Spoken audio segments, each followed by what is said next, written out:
মাননীয় স্পিকার, আপনাকে ধন্যবাদ। আমি শ্রদ্ধা রেখেই বলতে চাই, মাননীয় সংসদ সদস্য বয়সে আমার বড়, তিনি মুক্তিযুদ্ধে তার অবদান সবকিছুই বলেছেন, কিন্তু নিজের অবদান বলতে গিয়ে আরেকজনের অবদানের উপরে হাতুড়ি পিটানোর অধিকার কাউকে দেওয়া হয় না। তিনি পার্সোনালি আমাকে হার্ট করেছেন। তিনি বলেছেন যে আমি বলে থাকি আমি শহীদ মুক্তিযোদ্ধা পরিবারের সদস্য, তাহলে ইনি এটাকে চ্যালেঞ্জ করছেন। 2 নম্বর, উনি বলেছেন কোনো মুক্তিযোদ্ধা কিংবা শহীদ মুক্তিযোদ্ধা পরিবারের কেউ জামাত ইসলামী করতে পারে না। তাহলে উনাকে জিজ্ঞেস করে করা লাগবে? এটি আমার নাগরিক অধিকার।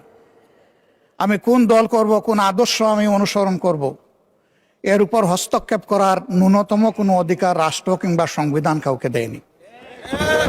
আমি এটার তীব্র নিন্দা জানাই। আমার আইডেন্টিটি নিয়ে প্রশ্ন করা হয়েছে, এটা গুরুতর অপরাধ করেছেন উনি। আবার আমার আদর্শ সিলেকশনের ব্যাপারে উনি কথা বলেছেন, এটা বাড়তি অপরাধ করেছেন। আমি অনুরোধ করব মাননীয় স্পিকার, তার এই অসংসদীয় অংশটা এখান থেকে যেন এক্সপাঞ্জ করা হয়। শেষে গিয়ে উনি আমরা খোলা মনে এই সংসদকে ফাংশনিং করার জন্যে বর্তমান জ্বালানি অব্যবস্থাপনা সংকট যেটাই বলি, সেইটার ক্ষেত্রে আমরা এগিয়ে এসেছিলাম।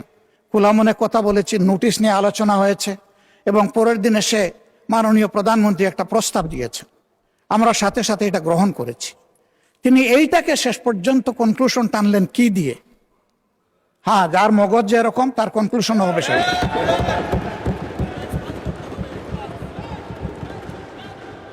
তার মতো একজন প্রবীণ ব্যক্তির কাছ থেকে, রাজনীতিবিদদের কাছ থেকে আমি এই ধরনের আচরণ আশা করিনি। আমরা এখানে প্রথম দিনই বলেছি ভালো কিছু শিখতে এসেছি। কাউকে হিট করা, গালি দেওয়া, এর মাধ্যমে বড় কিছু অর্জন করা যাবে না। কিছু গোলাবাজি হতে পারে বড় জোর, কিন্তু তার চাইতে বেশি কিছু হবে না। আর সাধারণত যুক্তি যখন ফুরিয়ে যায়, মাথা তখন গরম হয়ে যায়। একটা প্রবাদ আছে, রেগে গেলেন তো হেরেই গেলেন। আমরা সবাই মিলে হারতে চাই না, আমরা সবাই মিলে জিততে চাই।